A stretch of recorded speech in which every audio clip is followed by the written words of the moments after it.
Okay, so this is the part of the course that everything else that we've done so far has been leading up to. We've looked at all the different ways we can set up our footage, fix problem areas, follow the right order of operations, do all of these different things to allow us to get to the point where we have hopefully really nice base grades and really solid starting points that we can then stylize. So the next 3 lessons are going to be looking at different techniques that we can use and different looks that we can create in post to stylize our images. So for this first one, this first lesson here, we're going to be looking at timeless film looks. So these are 3 different looks that are associated with classic motion picture film. And I want to start by just looking at a classic standard, what I would call a standard filmic look, which has a specific amount of contrast, a specific type of color balance, and certain black levels and white levels that you would normally associate with motion picture film. So we're going to jump in and look at this image here as a starting point. If I go to full screen on this, you can see this image is already pretty well balanced. I didn't actually do any corrections to this, but straight off the camera, it was looking good. This was shot on a red camera. I think the skin tones are looking good. The color balance is generally good. And it's generally a good starting point. If it wasn't, if there were issues with this, I would have corrected this image first. We would have gotten it to this point.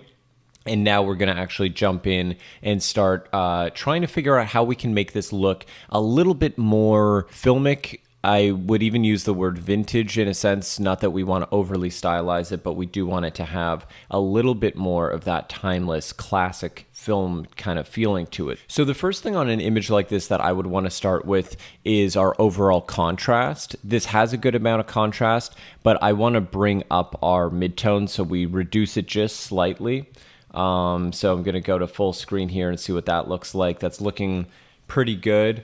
And then I want to add in some saturation. We're probably going to eventually reduce the saturation back down. But as I've mentioned multiple times in other installments and other lessons, I like to bump up the saturation just to see what I'm dealing with. And I could see right off the bat here that I do want to make some general color balance adjustments because this is looking a little digital for my liking. The reason is if you look at some of the color pops here, for example, the red, his skin tone, how that cuts to the green and the blue in the background. One of the things about digital footage that makes it very identifiable as digital footage is that the cuts from one color to another are really harsh, and the cut from light to black is really harsh. With film, everything was just smoother and kind of bled into each other a little bit more seamlessly and more fluidly. So what I'm going to do is keep the color saturated right here, and then I'm going to make another node and I'm going to adjust the color balance so we start to get something that's looking a little bit more natural to my eye.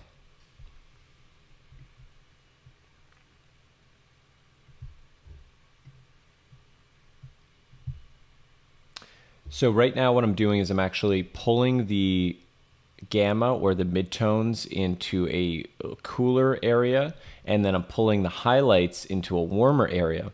And the reason I'm doing that is because, let me go full screen so you can see this more clearly, that is actually neutralizing some of those differences. If I toggle that off, and this is somewhat subtle, but if I toggle it off, you can see that the background is generally a little cooler, the foreground is a little warmer. So when I cool down the foreground, which is primarily midtones and shadows, and I warm up the background, which is primarily highlights, then we're starting to blend things together a little bit more. And that is one of those characteristics of those filmic looks that we're going after, is blending those colors and blending the luminance levels. So that's giving me a good starting point. I might push things around a little further and warm it up a little bit more.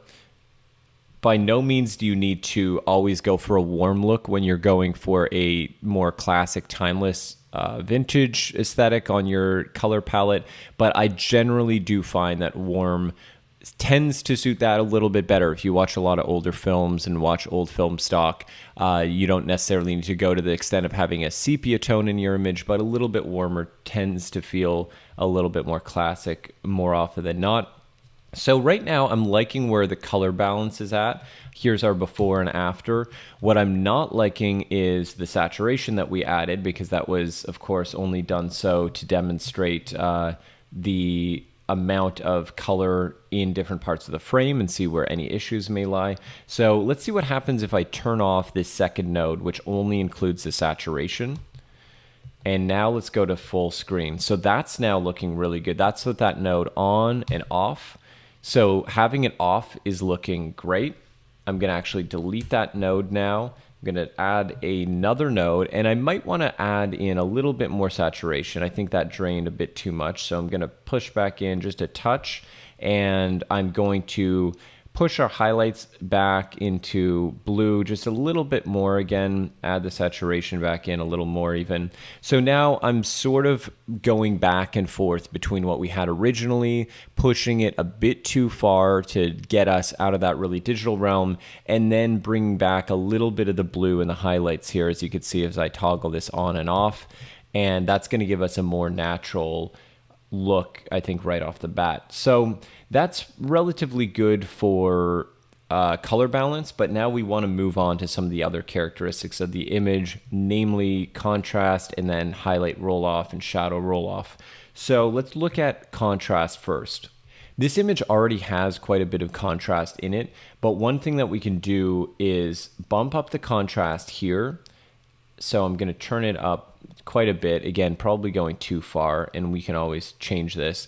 But one of the things that I like to do generally when I'm coloring for a film look is add a lot of contrast and then remove it by clipping the shadows. So we're gonna do that here in a moment. But another tool that's really helpful if you're using Resolve, this isn't something that is necessarily readily available as much in NLEs, so this is more of a Resolve thing, is the pivot tool. And this essentially shifts the center point of where your contrast is being applied. So this is the same amount of contrast, but as I shift the pivot, it's affecting a different part of the image. So if I want to have a bit of a brighter look and have the contrast exist more in the midtones or the upper midtones into the highlights, I can roll this all the way to the left, or vice versa, I can pull it all the way down. In this case, I want it to be near the middle, but on this side, I do want to brighten things up a little bit, so I am going to slide it a little bit to the left here. And then if we look at what that's doing, so that's our node on and off, we've just added some nice contrast, and this is going to serve as a good baseline for the next grade that we're going to do. So here I'm going to add one more node, and I'm going to go into my curves adjustments, and I'll go to a custom curve, click on a point near the bottom of our line, of our curves line here, and then on the furthest point to the left, which will be here automatically, we're going to pull that up a little bit. So what that's going to do as we go full screen and toggle that on and off is that's just going to lift up the shadows. And this typically looks more filmic or more like motion picture film. There are, of course, high contrast motion picture film stocks, but when we're talking about that more vintage classic aesthetic, this is typically more in the realm of what we would be looking at. Digital tends to have really harsh shadows that just cut to black. So this is, I think, a lot more in the ballpark of where we want to go. One other thing that I want to show you, if I undo that, you can also, just like we used a soft clip to bring up the highlights, you can use a soft clip here to bring up the shadows as well. So this is effectively doing what we just did instead of using a curve, just by using this low setting here. And that can be the easiest way to go. Sometimes you just want to bring up the low setting and then bring down the high setting. This particular shot doesn't really have any blown out highlights in the background, so we don't need to clip the highlights. But if it did, we can bring this high down, and that's going to give us more of that subtle highlight roll off like we saw in one of the previous lessons as well. But for this case, we can live with either just using soft clip on the low end, or I can reset this here, and as I showed you before, just do it manually with the curves adjustment. I should probably turn on the node so you can see. So here we go. And that is looking pretty good. Typically at this point, I would go in and make any other final adjustments. This red here, I'm noticing now. Typically, I would do this at the very beginning I'm beating a dead horse at this point, but talking about the order of operations, wanting to make sure that you address these color issues early on. I know by looking at this and looking at this frame that luckily we are able to handle this and isolate this independently if we need to at this stage. Normally, this would be probably my first or second node would be dealing with that issue.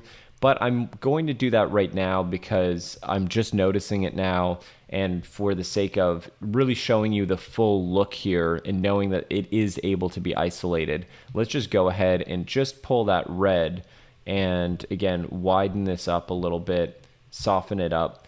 Any color pops, especially reds or greens, tend to give away digital footage, so I always like to try to get rid of as much as I can.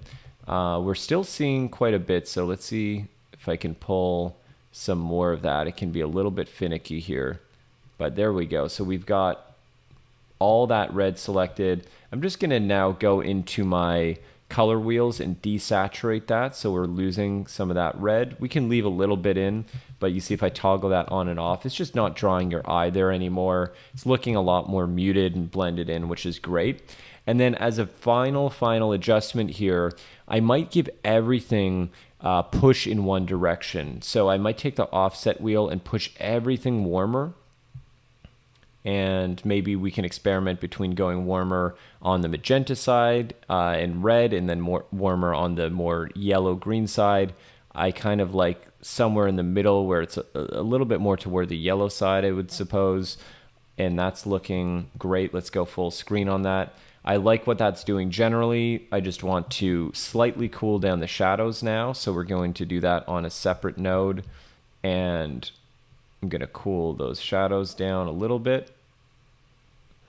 And now if we go full screen and we look at our before and after, that's our before, that's our after. I think we can afford to bring those shadows up just a little bit more. So let's go back to our node with the curves adjustment. And we're going to pull those shadows up a little bit more. And now let's look and see if this could give us a good final look. So here's before and here is after. So that's a pretty dramatic difference. Notably, the colors are blending more effectively. The pops of color we're getting rid of that are giving this away as a really digital image. And we're bringing up the levels overall in here just so our exposure, even just on a technical non-creative level, is looking a lot more organic and a lot more pleasing to the eye. So that is what I would consider a really solid, more classic inspired film look. That's largely thanks to the color balance, the fact that we're not blending too many colors together, where our contrast ratio is on the image, and where our black levels and white levels are landing. So this is a great starting point. This is all I want to say really about this particular look for now, and we're going to move on to some of the other looks here in a second. Okay, so for this next look, I want to do something that I would actually call an old Technicolor look.